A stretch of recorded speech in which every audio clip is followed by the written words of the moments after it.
ہے۔ اس کی سب سے بڑی وجہ یہ ہے کہ ان کے نزدیک خدا جھوٹا ہے، جھوٹ بول سکتا ہے۔ تو اب جن کے نزدیک خود خدا جھوٹا ہو تو یہ اس کے بندے ہو کر جھوٹ نہ بولے تو پھر کیا بولے؟ آئیے دیکھیے، میں حوالہ بتا دوں، یہ ہے فتاوی رشیدیہ، یہاں ٹیبل پہ بھی میرے پاس موجود ہے، مانیٹر پہ میں آپ کو دکھا رہا ہوں۔ فتاوی رشیدیہ جو دیوبند کے بہت بڑے علامہ مولانا رشید احمد گنگوئی صاحب نے لکھی، اس کا صفحہ نمبر 97 ہے، 97۔ اس پر ان سے سوال ہوا ہے کہ بھائی اللہ کیا جھوٹ بول سکتا ہے یا نہیں؟ اس کے جواب میں وہ دلیلیں دے رہے ہیں کہ ہاں اللہ جھوٹ بول سکتا ہے، یہ بھی دلیل ہے کہ جھوٹ بول سکتا ہے، یہ بھی ہے، بزرگوں سے بھی ثابت ہے کہ جھوٹ بول سکتا ہے۔ اب وہ دلیل دیتے دیتے آخری میں نتیجہ دیتے کہتے پس ثابت ہوا کہ قسم داخل تحت قدرت باری تعالی جل وعلا ہے، کیوں نہ ہو وَهُوَ عَلَى كُلِّ شَيْءٍ قَدِيرٌ۔ رشید احمد گنگوئی صاحب بڑی گاڑی اردو میں کہتے ہیں کہ ہم ثابت کر چکے کہ اللہ تعالیٰ کے لیے جھوٹ بولنا اس کی قدرت کے تحت داخل ہے، اس کی قدرت میں ہے، اس کو قدرت ہے، وہ طاقت رکھتا ہے کہ جھوٹ بولے، جھوٹ کہے، اور اس لیے وہ جھوٹ کہہ سکتا ہے، اس لیے اس کی قدرت ہے کہ وہ جھوٹ بولے، قادر ہے اس پر جھوٹ بولے، کہ وہ خود قرآن میں فرماتا ہے وَهُوَ عَلَى كُلِّ شَيْءٍ قَدِيرٌ، اور وہ ہر چاہے پر ہر چیز پر قادر ہے، تو اس کا مطلب یہ وہ جھوٹ پر بھی قادر ہے۔ السلام علیکم ورحمۃ اللہ وبرکاتہ۔ میں محمد امتیاز پلاموی۔ معزز ناظرین، رضا خانیوں کی طرف سے علماء اہل سنت والجماعت، احناف، علماء حق، علماء دیوبند پر یہ الزام لگایا جاتا ہے اور بدنام کرنے کی ناپاک کوشش کی جاتی ہے کہ نعوذ باللہ من ذالک علماء دیوبند اللہ رب العزت کو جھوٹا مانتے ہیں، اور علماء حق، علماء دیوبند کی طرف یہ منسوب کیا جاتا ہے کہ انہوں نے اپنی کتاب میں یہ لکھا ہے کہ اللہ پاک جھوٹ بول سکتا ہے، اللہ پاک جھوٹ پر قادر ہے، اور اسے پبلک میں اس انداز سے پیش کیا جاتا ہے کہ جب لفظ جھوٹ کا استعمال اللہ کی طرف کی جاتی ہے تو ظاہر سی بات ہے پبلک کے اندر، عوام کے اندر بے چینی پیدا ہونا ایک لازمی امر ہے، اور جو شخص یہ کہے کہ اللہ پاک جھوٹ بولتا ہے یا بول سکتا ہے، اس کے خلاف برانگیختہ ہونا، ابھار پیدا ہونا بھی ایک مسلمان کے لیے فطری چیز ہے، اور یہ ایسا ہی کرتے ہیں کہ علماء حق، علماء دیوبند نے اپنی کتاب میں امکان کذب کی جو بات لکھی ہے اسے اپنی زبان میں یہ بتلانا کہ اللہ پاک جھوٹ بول سکتا ہے، ایسی باتیں کہہ کر عوام میں بتلانا یقیناً عوام کی گمراہی کا سبب بن جاتا ہے۔ ہم آپ کو دکھائیں گے کہ علماء حق، علماء دیوبند نے اپنی کتابوں میں کیا علمی مسئلہ لکھا ہے۔ اللہ پاک جھوٹ بولتا ہے، اگر اس سلسلے میں کسی کا عقیدہ ہو تو علماء حق، علماء دیوبند کا کیا عقیدہ ہے، کیا فتویٰ ہے۔ اسی طریقے سے بریلوی مذہب سے تعلق رکھنے والے جناب مولوی فاروق رضوی صاحب نے ابھی جو باتیں کہی ہیں فتاوی رشیدیہ کے حوالے سے، اس پر بھی گفتگو ہوگی انشاءاللہ۔ امکان کذب، امکان نظیر پر انشاءاللہ مکمل تفصیلی گفتگو ہوگی۔ آج اس پر مکمل اور مفصل گفتگو نہیں ہوگی، بلکہ آج اس پر ہوگی کہ اگر کوئی شخص اللہ پاک کو جھوٹا مانے، جھوٹا کہے، یا یہ کہے کہ اللہ پاک جھوٹ بولتا ہے، اس طریقے سے عقیدہ رکھتا ہے تو علماء حق، علماء دیوبند کا کیا عقیدہ ہے، علماء حق، علماء دیوبند نے کیا لکھا ہے، فتاوی رشیدیہ میں کیا لکھا ہے، اور جناب مولانا فاروق رضوی صاحب نے فتاوی رشیدیہ کے حوالے سے جو بات کہی اور عوام کو گمراہ کرنے کی جو کوشش کی، اس کی سچائی کیا ہے۔ چنانچہ سب سے پہلے ہم یہ دکھاتے ہیں کہ جو شخص اللہ کو جھوٹا مانے، اس سلسلے میں فتاوی رشیدیہ میں کیا فتویٰ دیا گیا ہے، علماء حق، علماء دیوبند کا کیا فتویٰ ہے۔ چنانچہ دیکھیے ہمارے پاس یہ فتاوی رشیدیہ ہے، صفحہ نمبر 93 یعنی 93، کتاب العقائد شروعات میں ہے۔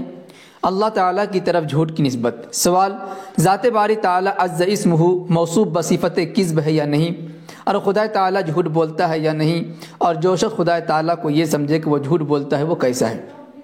جواب: ذات پاک حق تعالیٰ جل جلالہ کی پاک و منزہ ہے اس سے کہ متصف بصفت کذب کیا جاوے، معاذ اللہ تعالیٰ اس کے کلام میں ہرگز شائبہ کذب کا نہیں۔ قال اللہ تعالیٰ ومن اصدق من اللہ قیلا۔ جو شخص حق تعالیٰ کی نسبت یہ عقیدہ رکھے یا زبان سے کہے کہ وہ کذب بولتا ہے وہ قطعاً کافر ہے، ملعون ہے، اور مخالف قرآن اور حدیث کا اور اجماع امت کا ہے، وہ ہرگز مومن نہیں۔ تعالی اللہ عما یقول الظالمون علوا کبیرا۔ یہ ہو گیا اصل عقیدہ، اللہ پاک جھوٹ بولتا ہے یا نہیں، اس کی مکمل وضاحت ہو گئی۔ اب دیکھیے اسی فتوے میں مزید وضاحت اس طریقے سے کی گئی ہے۔ البتہ یہ عقیدہ اہل ایمان کا سب کا ہے کہ خدا تعالیٰ نے مثل فرعون و حامان و ابی لہب کو قرآن میں جہنمی ہونے کا ارشاد فرمایا ہے، وہ حکم قطعی ہے، اس کے خلاف ہرگز نہ کرے گا، مگر وہ تعالیٰ قادر ہے اس بات پر کہ ان کو جنت دے دے، عاجز نہیں ہو گیا، قادر ہے اگرچہ ایسا اپنے اختیار سے نہ کرے گا۔ قال اللہ تعالیٰ ولو شئنا لآتینا کل نفس ہداها ولکن حق القول منی لأملأن جہنم من الجنة والناس اجمعین، جس کا ترجمہ ہم کرتے ہیں کہ اللہ تعالیٰ نے فرمایا کہ اگر ہم چاہیں تو ہر ذی نفس کو، ہر شخص کو ہدایت دے دیں، لیکن میرے طرف سے یہ بات پکی ہو چکی ہے کہ میں ضرور بھی ضرور جہنم کو بھروں گا جناتوں اور انسانوں سے۔ اس آیت سے واضح ہے کہ اگر خدا تعالیٰ چاہتا سب کو مومن کر دیتا، مگر جو فرما چکا اس کے خلاف نہ کرے گا، اور یہ سب اختیار سے ہے، اضطرار سے نہیں۔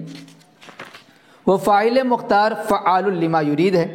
یہ عقیدہ تمام علماء امت کا ہے، چنانچہ بیضاوی شریف میں تحت تفسیر قولہ تعالی ان تغفر لہم، اس کے تحت لکھا ہے کہ عدم غفران شرک کا مقتضی وعید کا ہے، ورنہ کوئی امتناع ذاتی نہیں، اور یہ ہے عبارت اس کی وعدم غفران شرکی مقتضی الوعید فلا امتناع فیہ لذاتہ واللہ اعلم بالصواب۔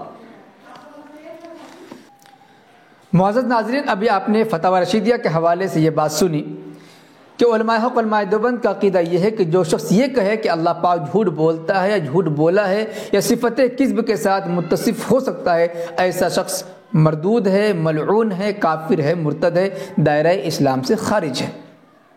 اب سوال یہ رہ جاتا ہے کہ علماء حق علماء دیوبند نے اپنی کتاب میں جو امکان کذب کی بات لکھی ہے، جس کا اپنی اردو زبان میں یا ہماری زبان میں، ہمارے سماج کی زبان میں ترجمہ یہ ہوتا ہے کہ اللہ پاک جھوٹ بول سکتا ہے، تو کیا اللہ پاک جھوٹ بول سکتا ہے؟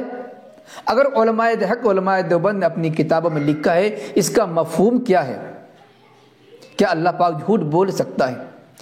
اس کا جواب یہ ہے کہ امکان کذب ایک اصطلاحی معنی ہے۔ اگر اسے اپنی زبان میں، اپنے سماج کی زبان میں بولیں گے تو مفہوم ہوگا کہ اللہ پاک جھوٹ بول سکتا ہے، اور اللہ پاک کی طرف ایسی نسبت کرنا ایک گستاخی کا جملہ معلوم ہوتا ہے۔ جب عوام کے سامنے ایسی بات کہی جائے گی تو عوام گمراہ ہوگی، اسی لیے عوام کے سامنے ایسی باتیں کہنے سے روکا گیا ہے۔ لیکن پھر بھی یہ امکان کذب علم الکلام کا ایک مسئلہ ہے، جس کا خلاصہ صرف یہ ہے کہ اللہ پاک نے جو وعدہ کر لیا ہے اس وعدے کے خلاف کرنے پر قادر ہے، عاجز نہیں ہے۔ قادر ہونے کا مطلب کیا ہے؟ مثال کے طور پر اللہ پاک نے وعدہ کر لیا ہے جو غیر مسلم ہے، جنہوں نے ایمان نہیں لایا ہے، اللہ پاک اسے جہنم میں داخل کرے گا، جیسے فرعون، حامان، نمرود، انہیں یقینی طور پر جہنم میں داخل کیا جائے گا۔ یہ تو ہو گیا اللہ پاک وعدہ پورا کرے گا، لیکن اللہ پاک کے پاس اتنی قدرت اور طاقت ہے کہ ان جہنمیوں کو جہنم میں داخل کرنے کے بجائے اپنے فضل و کرم سے انہیں معاف کر کے جنت میں داخل کر دے۔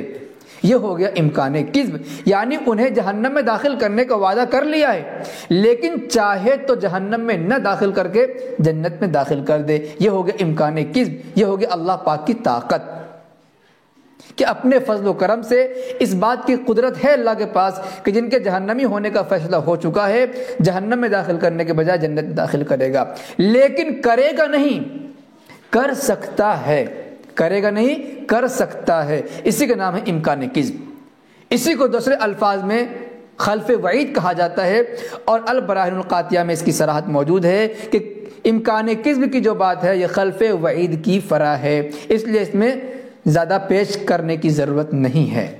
اسی کی وضاحت فتاوی رشیدیہ میں صفحہ نمبر 96 پر مذکور ہے، اور جناب مولوی فاروق رضوی صاحب نے فتاوی رشیدیہ کے حوالے سے جو عبارت پڑھی ہے وہ صرف ایک لائن پڑھی ہے، اسی کا ایک حصہ ہے۔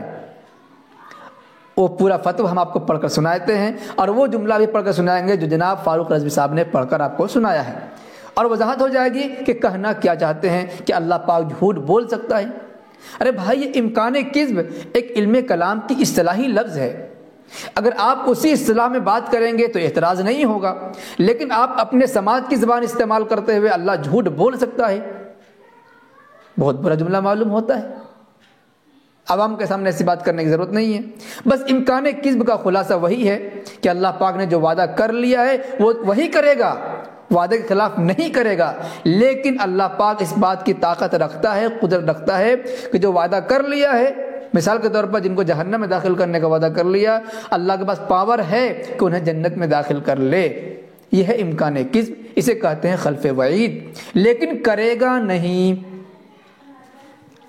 ملاحظہ فرمائیے صفحہ نمبر 96، فتاوی رشیدہ صفحہ نمبر 96 میں جواب: واضح ہو کہ امکان کذب کے جو معنی آپ نے سمجھے ہیں وہ تو بالاتفاق مردود ہیں، یعنی اللہ تعالیٰ کی طرف وقوع کذب کا قائل ہونا باطل ہے اور خلاف نص صریح ومن اصدق من اللہ حدیثا اور وَإِنَّ اللَّهَ لَا يُخْلِفُ الْمِيعَادَ وغیرہما آیات کے وہ ذات پاک مقدس ہے شائبہ نقص کذب وغیرہ سے۔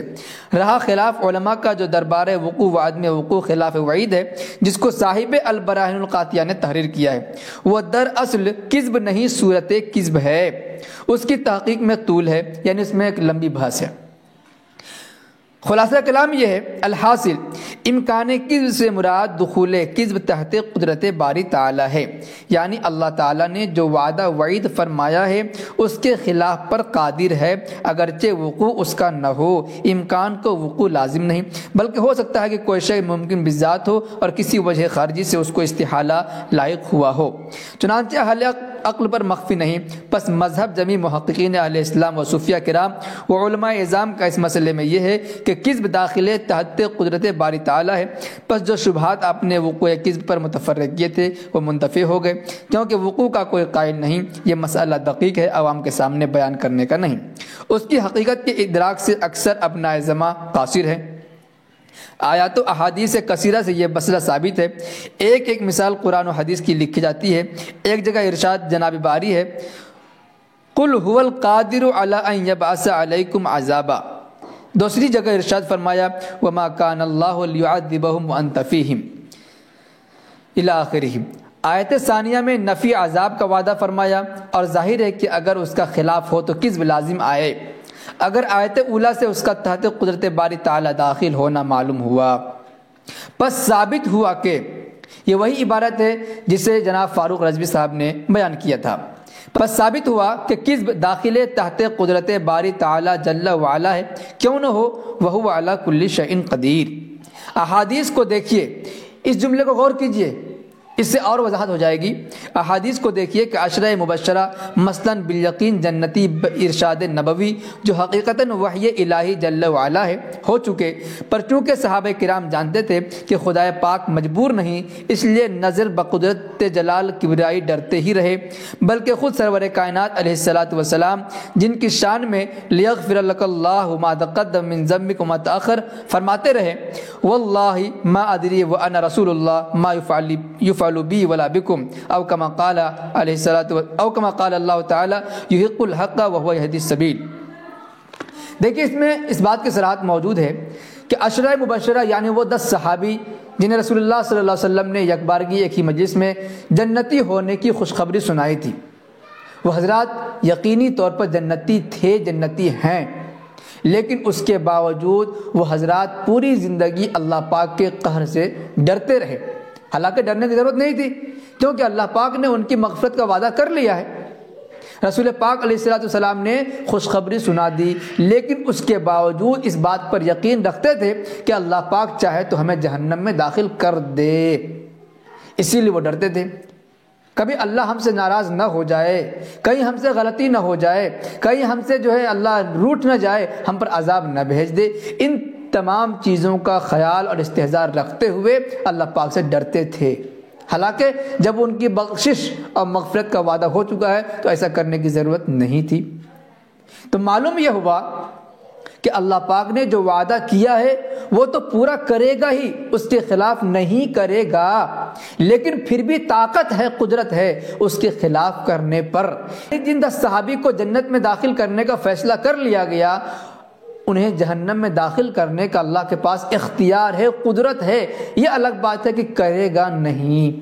یہی ہے امکان کذب، یہی ہے قدرت باری تعالی۔ اسی کو البراہین القاطعہ صفحہ نمبر 11 میں یہ کہا گیا ہے، اور امکان کذب کے خلف وعید کی فرع ہے، خلف وعید کی فرع ہے۔ تو امید ہے کہ آپ نے آسانی سے سمجھ لیا ہوگا کہ جو لوگ یہ بہکانے کی کوشش کرتے ہیں کہ اللہ پاک جھوٹ بول سکتا ہے، اور یہ جملہ لے کر کیسی گندی گندی باتیں اللہ کی طرف منسوب کی جاتی ہیں علماء حق علماء دیوبند سے بزن کرنے کے لیے۔ تو آپ امکان کذب کی مختصر طور پر بات سمجھ گئے ہوں گے، اور اللہ پاک جھوٹ بولتا ہے یا نہیں بولتا ہے، اس سلسلے میں علماء حق علماء دیوبند کا کیا عقیدہ ہے آپ نے صحیح طریقے سے سمجھ لیا ہوگا۔